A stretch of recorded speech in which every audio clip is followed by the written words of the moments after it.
Hello, hello, and welcome back to another episode of Happiness by Habit. I am your host, Silvana Pimentel, here to explore how we can craft joy one day at a time. Today, we'll be diving into a topic that is as important as it is empowering: overcoming domestic abuse and finding the courage to live fearlessly. And to guide us through this vital conversation is none other than Charlene Quint. Charlene is an award-winning, best-selling author, attorney, advocate, and an absolute powerhouse. She wrote Overcoming the Narcissist, Sociopath, and Psychopath, and Other Domestic Abusers, a book that is being changing lives. She's also the founder of abusecare.org, co-chair of the Partnership for a Safer Lake County, and a certified domestic violence professional. Oh, did I mention she's also a domestic abuse survivor who turned her pain into a mission to help others thrive? Charlene, welcome to Happiness by Habit. I am beyond thrilled to have you here. Thank you for having me. I'm so excited to be here. Wonderful. Let's start with this, Charlene. How do you manage to wear so many hats and still inspire people every day? Well, they're all different parts of the same mission. So that's we wear the hats that we need to, right? Exactly. Yes, absolutely. Let's go back to the beginning. You've overcome domestic abuse yourself and turned that experience into a mission to help others. Can you share a bit about your journey and how you found the strength to rise above it all? Absolutely.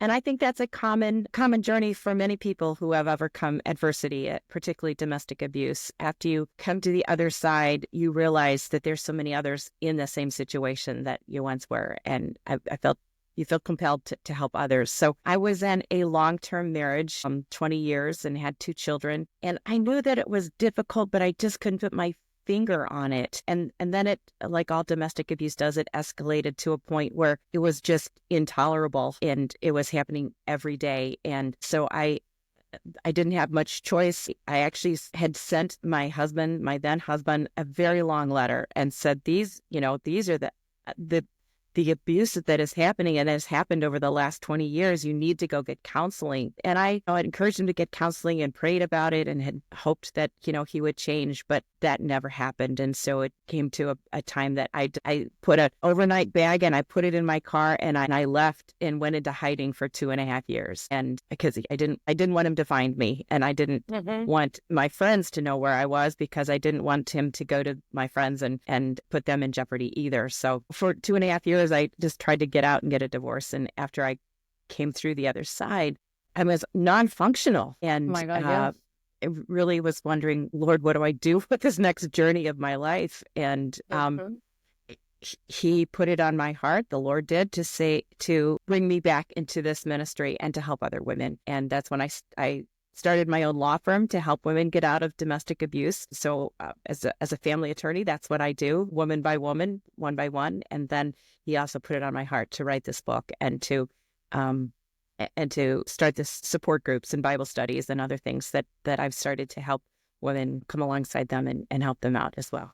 Yeah, that must be very hard experience because it's not easy to overcome such a difficult time, and especially to find the courage to talk about it, right? Because domestic abuse is something I think it happens a lot in a lot of places, and people sometimes absolutely. are More so than we talk think. about Here's the statistics are they're shocking. Actually, we know that 35% of women will at some point in their life experience rape, stalking, or severe physical abuse, and 48% will experience coercive or emotional and verbal abuse. But that's nearly half the women in our society.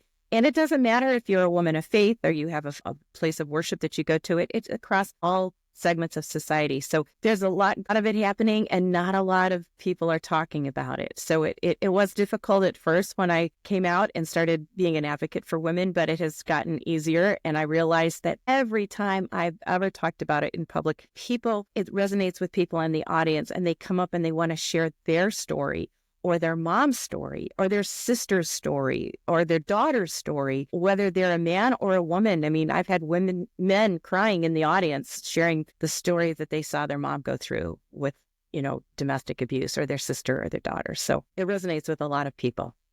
Absolutely. You often talk about how helping women go from victim to victorious. What does that transformation look like? And where should someone start if they feel like trapped in an abuse situation?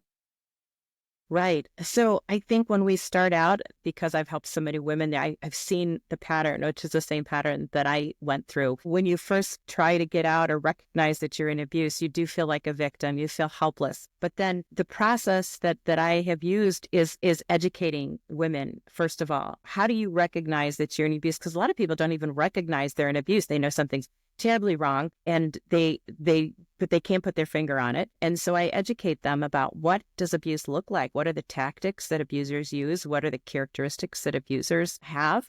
So the light bulb kind of goes off, and they realize this isn't just him being difficult or us disagreeing. This is an abusive situation, because a lot of people actually have grown up in dysfunctional families themselves, so they don't even recognize what healthy looks like.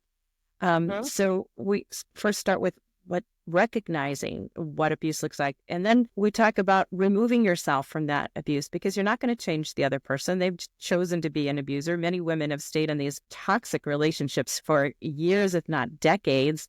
And if he has no interest in changing, and so you have to remove yourself from abuse. And then the final thing we do to go to victorious is recovering and discovering who you are and who you were meant to be. And part of that is recognizing the lies that we've believed about ourselves, maybe about God, about relationships, about the other person, and replacing those with the truth. A lot of people think, if I don't marry this guy, no one's going to love me. Well, that's a lie. Let's replace that with the truth. Right. These women, almost all of them are just the most wonderful women, and just lovely. And, when we replace those lies with truth, that's healing. And so they go from victim to victorious. And I call that the 3 R's of truth and the 3 R's of abuse. When you recognize, reject, and replace lies with truth, you can recognize, remove, and recover from abuse. And that's kind of the pathway to getting there. That's beautiful, the 3 R's. Very, very good. So recognize, remove, and reject. Which one? Can you repeat that, please? For the truth it's recognizing and rejecting and replacing lies with truth. And that allows you to recognize, remove, and recover from abuse. Yeah. So there's just a lot of things that it is. It's things that we think is true. But, for example, we think if he goes to counseling, that he'll change. If I just get him to counseling, if I just pray enough, if he just goes to, church enough, if he just does that. But the fact is that counseling doesn't work on on people that are abusive. They choose this. Counseling doesn't work on anybody that doesn't want to change. And these people needs to be don't want to change. Right. So that's, those are some of the lies that we believe that we need to change in our mind to help us heal and become the person we're designed to be. Let's go deeper a little bit on those red flags. What are signs of abuse that people might overlook or dismiss? Oh, great question. I think the most overlooked signs of abuse are the signs of emotional verbal abuse, which I kind of put in the same category, and financial abuse. Those are emotional verbal abuse happens in 100% of abusive relationships, because it's so easy to inflict, and it's also so easy to deny. For example, someone will call someone a horrible name or do something mean, and then when you feel hurt, because that's the normal reaction, they think, "Oh, I didn't say that. Oh, I was just kidding. You're too sensitive. You can't even take a joke," right? So look at that. Putting it on the other person. Blaming it on the other person. So first of all, you insult them or do something intentionally mean, right? And then that second thing they do is called gaslighting. When you deny that you've done it and then try to make the other person question their own perception. "Oh, I never said that. You got it wrong." Like, wait, no, I know what I hurt. I know what you did. I saw it. But then they will try to make you question your own sense of reality. And that's called gaslighting. Or they'll do something called projection, which is accusing you of the very thing that they are guilty of. Like, oh, you're the abusive one. You're the one. Again, I was just yesterday in a closing for one of my clients, and she was getting rid of an abusive husband, and he accused her of everything that he was doing, right? And this is very common, very common. So that's called projection, because they project their own darkness and ill will on other people. Of course, name calling and all of that stuff is in sabotaging. The other thing we can't put a finger on it, but I call it crazy talking in circles. Abusers don't want to resolve anything. They just want to win. So when you go around and around and you can never come to an agreement or come to a resolution, because they don't want resolution. They just want to win and bully their way through. So things never get resolved. The other type of abuse that we don't see, or that we don't often recognize, is financial abuse. And that happens in 99% of abusive relationships, because money's power, right? And abuse is about power and control. Abusers will use money to control their partner. And what does that look like? Well, oftentimes, when people get married or when they have a child, an abusive person will say, stay at home. I make plenty of money for us. Stay at home. You can redecorate the house, or, have time with the kids, or, you can travel with me when I go on trip, whatever. But that's the first step. The abusive person is thinking, wow, when she doesn't have any money, the other person. Yeah, right. She doesn't have any money, any income. She'll have no career. She'll have no way to get out when, things get rough, which they're definitely going to make them rough. And so that's the way to keep her there. So lots of people will be blindsided by that, thinking, oh, well, isn't that wonderful? Yeah, I don't really need to work. I can, do the house and whatever. But then, later on, now she has to come to him and ask for money for the groceries, and she has to bring back receipts for the groceries, so she can't spend anything. And maybe he'll put her on an allowance, or she's got to show what she spent it on. And now he's not going to give her money for gas, because then she's independent and she's going to go places. And so that's just the first step of keeping her out of the having no money of her own. And then, oftentimes she won't be on a credit card, or they won't have any joint assets. She won't have any access to joint funds or investments or what have you. So that's another way, if she ever had to leave, keeping her away. She has to go, begging her family or somebody to help her out so that she can get away from this. So those are two of the most common ways, but people don't really recognize. And of course, then there's physical abuse, which most people recognize. If you're hitting someone, that's abusive. But there's other ways of abuse that we don't recognize. Drops someone off at the, kicks them out of the car. Well, you don't get a bruise, but that's a very common way that abusers intimidate their partners. And, she's left trying to figure out a way home out in the middle of nowhere.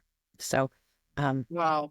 Yeah. So I just want to say one more common form of abuse that we don't even think about is spiritual abuse, right? So if you're a woman of faith, and I say that woman because 90% of abusers are men statistically. Not that there aren't some women that are abusive, but by and large, it's men. He will misquote the scriptures, whatever her holy book is, whether it's the Bible, the Quran, or what have you, and say, God says this, and you have to, so he will twist the scriptures to justify his abuse and keep her there. And he may even have a pastor or imam that would support him in that. And so she thinks, oh, wow, I would really make God mad. And if she's a woman of faith and that's important to her, we know that women of faith stay in abusive marriages statistically longer than women without faith. So those are just some of the forms. Interesting.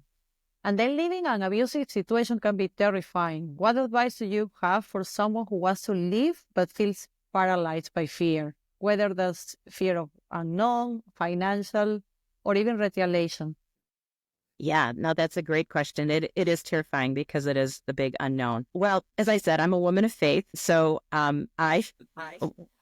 for me, I tried to focus on the promises of God. And I tell women this all the time. I said, living an abuser is like the Israelites in the Exodus, right? We know the story of Moses and the Israelites going to the promised land. God didn't change Pharaoh's heart, right? He was still a horrible person that was using the Israelites as slaves.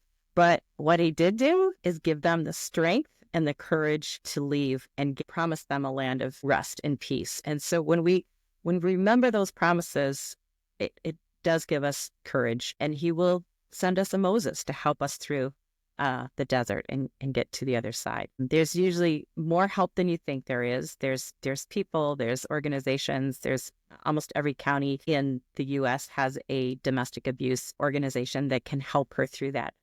Speaking about organizations, let's talk about abusecare.org. Has faith-based approach. How does faith play a role in the healing process for survivors of domestic abuse? And let's talk, this is your organization. Let's talk about your organization. Yeah. So I thank you for asking.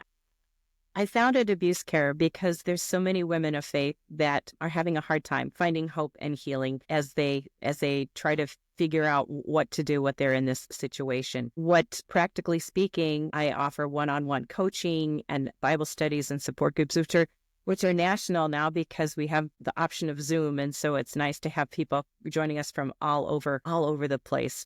And I also focus on teaching pastors and churches and leaders in the church on how do you support a victim of abuse if they're in your congregation, and how do you keep the abuser accountable, because sometimes that same abuser is in their congregation. What do you do about that?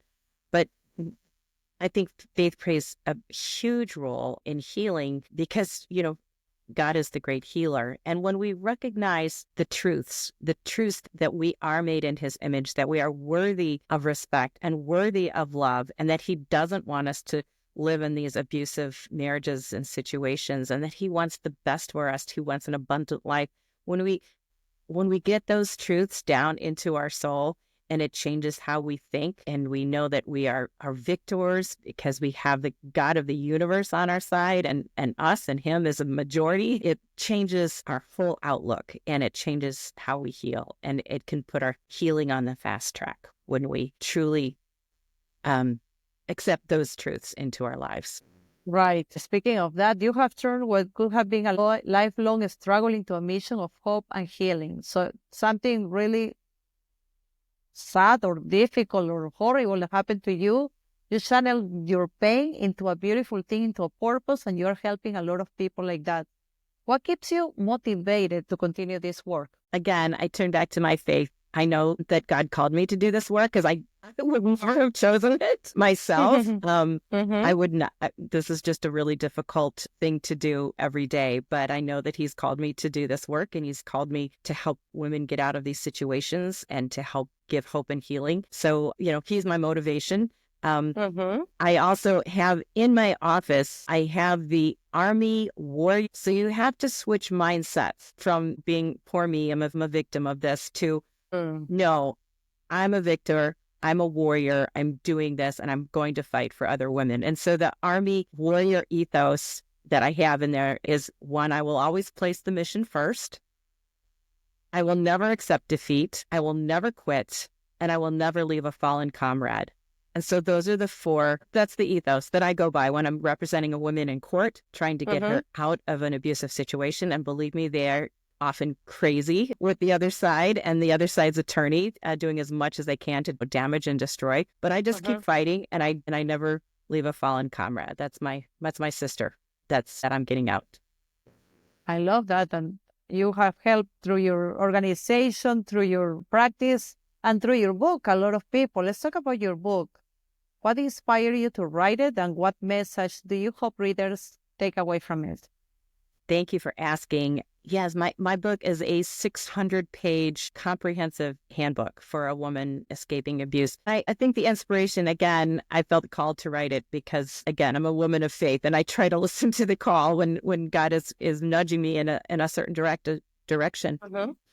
But when I was going through it, there was not one book that gave me everything I needed to know. There's, one book that says a little bit about this, and one book says a little bit about this. There's very few books on how to heal. There's very few books on how do you literally get out of this situation. What's the step-by-step process you need to do? What's the spiritual battle plan that you have? What's the legal plan you need to have? What's the emotional support plan? I couldn't find any of those books.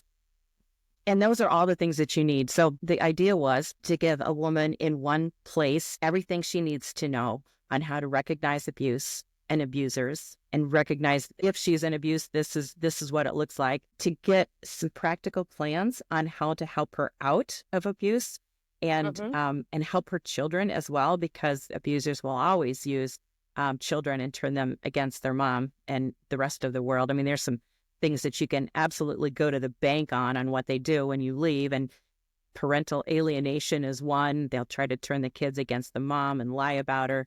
They'll try to turn her whole network and socially isolate her, so that, the people that she had thought were friends or church members or family members, he just lies and turns them against her. He will definitely hide assets. That's a given, and lie about assets. He'll drag on the litigation, and then he will turn into this. He will play the pity party and play the victim. My wife left me and I didn't do anything wrong. I'm just this wonderful person and she left and it's all her fault. And, they play this whole song and dance routine. And if they are, if people don't really know what to look for, they believe him. It's very difficult when you leave, because it's very isolating, and your children are mad at you because their dad has told lies about you to them, and so it's a very difficult time leaving. So you need to know how to get out of these and know what to expect, and have your spiritual weapons as well as your legal and financial game plan in place. And then how do you heal? What are the lies that we believe that got us into this mess? And what are the lies we believe that kept us in this mess, for years, if not decades? And what are the lies that are keeping us from healing? So I weave all of the truth. Here's the lie. Here's the truth. Here's the lie. Here's the truth. And so many people are like, oh, you're speaking directly to me. I hear that from so many women. And then how do you become the woman that you were designed to be? How do you get you back? How do you reestablish a mission in life? Because God's given each of us a mission while we are here on this planet. And so many women are just, they're tossed at sea, not knowing where to go and no direction. And especially after you get out of one of these difficult situations, you're just almost, I was non-functional. I know many other people are too. So, and it helps with the healing process. These are the techniques for healing and getting to know each person's purpose. So a lot of women, I get feedback all the time, which I love. It's like, wow, this is exactly my situation. Or this is, you're speaking, those exact words are what my husband used. I'm like, yep, that's exactly right. Wow. It must be very fulfilling for you to be able to help so many people, Charlene. That's a beautiful purpose you have in life. It is. And it's, that's one of those things that keeps me going. This is really making a difference in somebody else's life. And so, and that's going to make a difference in the next generation's life, and so on and so forth. Because, domestic abuse, like any kind of abuse, it continues from generation to generation, because children learn it from their parents. That's who their role models are. And so we know that children of abuse, with the boys, are 10 times more likely to be an abuser themselves, and girls raised in abuse are 6 times more likely to choose an abuser as a spouse. And so it really goes down from generation to generation until someone stands up and says, it stops with me. My kids are not going to see this. I'm going to break this chain. And that's what I'm hoping. Wow, absolutely. I think mission accomplished for sure. And you, not only your family, but everybody else around you, you made a beautiful mission of your life in all the ways to support people who are being abused. That's a beautiful purpose. Again, for those listening today who might be dealing with abuse, or who know somebody who is, what's the one piece of advice you would give them to leave them with? You are stronger than you think. And there is peace and rest and healing on the other side. I love that. That's a beautiful one, Charlene. Thank you. Well, the name of this podcast is Happiness by Habit. Are there any happy habits you would like to share with us that you use in your daily life? Well, I have a lot of them, actually. Tell us a few. Yeah. So I start each morning with coffee, of course, coffee and a time of meditation or prayer or journaling. And so I just want to start each day, because I know as soon as my feet hit the ground, there's going to be, particularly with the people that are trying to, that they have me as their attorney trying to get rid of crazy on the other side. So I start being centered with so I start my day like that. And then at the end of the day, I do a lot of self-care because of what I do, and it's so difficult. I try to make sure that I have some downtime in the evening. I have a wonderful husband now, and we talk. We both work from home, so it's nice to have that interaction. And so, we talk and we kind of calm down in the evenings after our busy lives during the day and the meetings at the evening, and just have a little, reconnection time and downtime. Music is a great thing that lifts us up. So I have positive music playing at all the times, and then I leave here or to dance. Yes, I do. I get up and dance sometimes just to, because that's a spiritual warfare, actually. The music is just, you get the positive energy out and get the negative energy to leave. And I just leave some space so that not every minute is filled with something, so that if someone calls me in an emergency, I can say, yes, I'm going to help that person, and just drop everything and do that. So those are my I do. Love it. Love them. Lastly, Charlene, how can people connect with you to learn more about your work or get support through abusive.org or other initiatives? Yes, well, you can reach me on Facebook. I have an author page. I actually have a book page for Overcoming the Narcissist, Sociopath, the Psychopath, and other domestic abusers. It has its own Facebook page.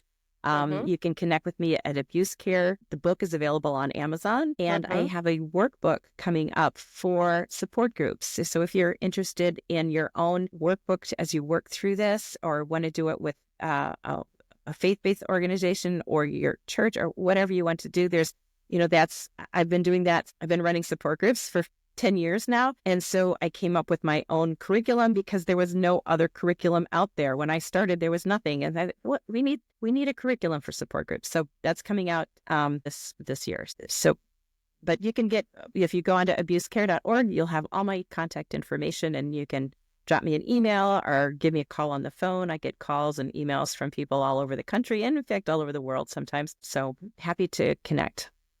Wonderful. And we'll make sure to put your social media sites here on the podcast as well. Thank you so much. It was really, really beautiful to spend time with you and to learn more about all the beautiful things you do. Thank you for sharing your wisdom and your heart with us today, Charlene.